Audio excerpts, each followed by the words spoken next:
Will it hurt? That is not what my voice sounded like. Hey everybody, I'm Jenna Ortega. We're doing Breakdown with Cosmo. First clip, I'm nervous. I hate watching myself.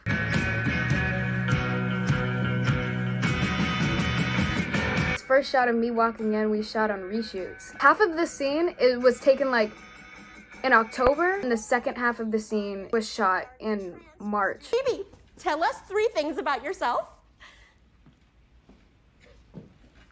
Emily's face.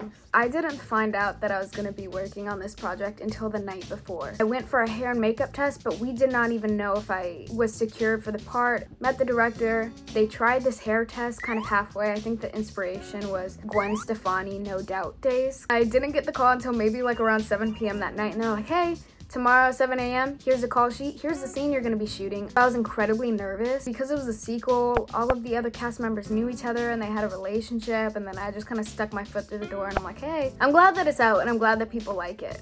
But it also is really weird to see myself and know that I went on that set panicking because I had no idea what I was doing. Well, I think snakes are the most misunderstood reptiles. I hate the way I say well because I feel like you could hear the shaking in my voice. Well, and I'm late. What are you talking about? You're right on time. Oh no, Principal Highbridge, my period. I'm 9 days late. Oh.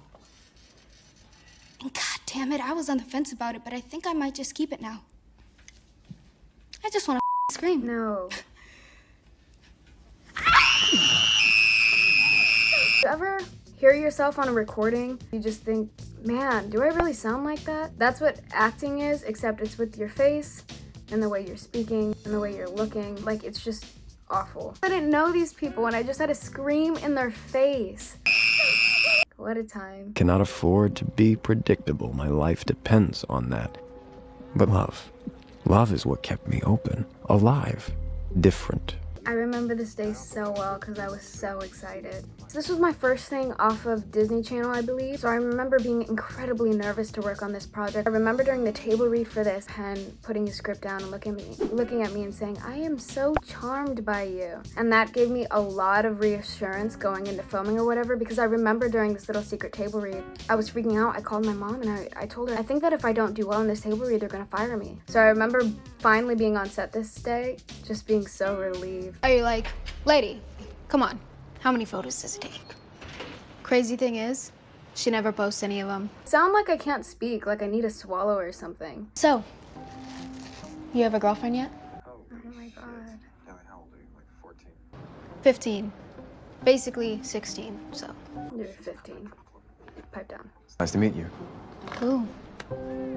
Manners. Why did I say that? I don't know. Was that in the script or did I just say ooh? I have never seen this before. I've seen parts of you. If I can avoid myself, I will do so at all costs.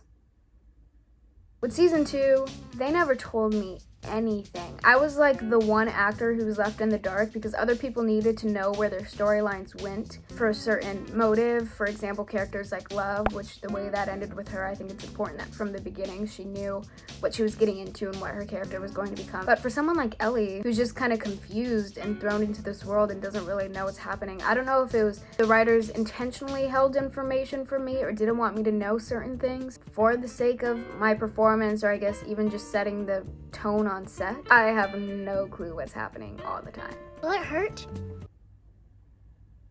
That is not what my voice sounded like. Will it hurt? A little, probably. For how long? A second. Maybe 2. Hun, come on. It would have been over by now. Can you count down from 3? I sound like a baby. Okay. I missed a rally that day at school. I don't remember which season this was, but we had been filming Jane for a pretty long time, so I remember being really comfortable with Andrea. I don't think it took me very long to film my scenes. It was very quick, but that is weird. I really miss Jane. I feel like I still look and sound pretty young. I didn't start playing my actual age until Babysitter Killer Queen. I was 11 playing 8. When I say I haven't watched my work, I truly haven't. Like the first project I was ever on, my family was all surrounded by the TV watching what was happening, and I was in my room. And my parents were like, hey, come down, come watch. And I'm like, no, I was there, I know what happens. Hey, I'm I'm Jenna Ortega from Stuck in the Middle, and you're watching Disney Channel. Did that really just happen? The entire cast and I were so looking forward to this day because how could you not? It was harder than I thought it was gonna be. OG Disney, what they would do is they would just kind of freehand it, you know, just kind of guess with the Mickey Mouse ears. But they're a lot more technical about it now. They have a monitor with the Mickey Mouse outline on it.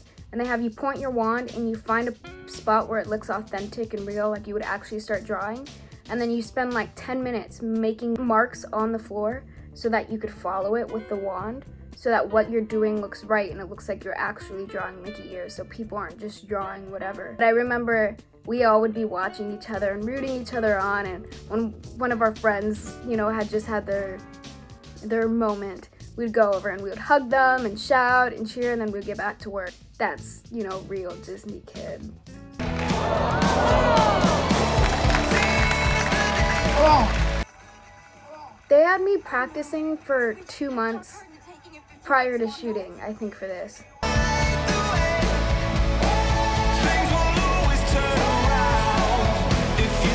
Oh, the family is cute. I do miss them a lot. I haven't really seen them since.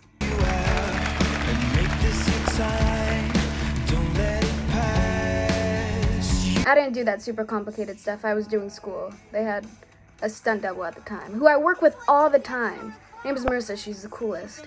That was incredible. Next time, just warn me so I don't have a heart attack. This is from our final episode, and we shot it 2 months before we actually wrapped. Because we were like, oh, this is the end, but also not the end, because I'm going to be seeing all of you every day for the next 3 months still.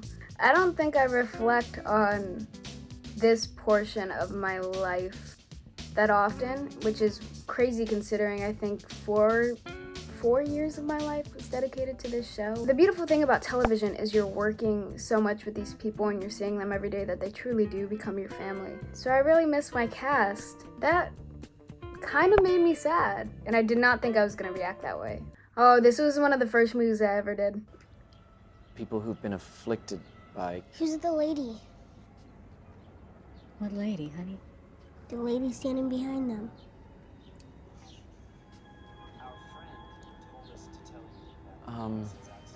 I still didn't know much about the industry, and because they ended on our family and the demons had come to our house, there was talk that our family was going to be in the next ones, which I thought that was such a crazy thing because I told my mom, I'm like, I know they had me do more sides in the audition, but I didn't know that that had to do with like a possible part. That didn't end up being the case, but I do remember this being maybe a day of shooting. The doll that I'm holding really freaked me out. It kind of looks like Annabelle. I don't know if they did that on purpose. This was my first horror project. I used to be a big scaredy cat growing up, so I didn't see this movie till I was maybe 15. Also, another thing too, they were really secretive about this script. So I didn't read the whole script. I just saw the scene that I was shooting and that was it. So I didn't know the storyline or the plot for anything else. And I hadn't seen the original, of course, because I was little, and also scary movies freaked me out. Thank you guys so much for watching me put up with myself. We're done. We're out of here. Never doing that again. That actually was kind of cool. Awful in the best way. I swear I'm gonna call my mom after this and let her know what I just did, because she will be shocked. There were some sweet moments, and I guess it's nice to look back on, but it also is very cringy and very, why did I say something like that? There are a few parts of what I saw today that I think will keep me up at night.